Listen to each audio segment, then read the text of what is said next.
തേനിൽ കുഴയും പൂവികകളെ നാദം പുണരും കാലം, നാദം ഉണരും പുള്ളിനകളെ ദാഹം വളരും കാലം.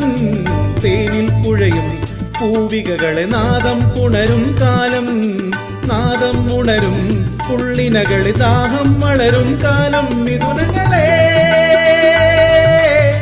നിറയട്ടെ മധുരിമയാലേ, ഇനിയുള്ള രാവുകളെല്ലാം നിങ്ങളുടെ ബന്ധം മാതൃകയാകാൻ മംഗളമരുളുന്നു. ആശംസ പുഷ്പങ്ങൾ നിങ്ങൾക്കായി നൽകുന്നു ഞാൻ. ഇത്തിരി നാണം പെണ്ണിൻ കവിളിന് കുങ്കുമമേകുമ്പോ, മംഗളഗന്ധം ആണിൻ കരളിന് ഇക്കിളിയൂട്ടുമ്പോ. ആശംസ പുഷ്പങ്ങൾ നിങ്ങൾക്കായി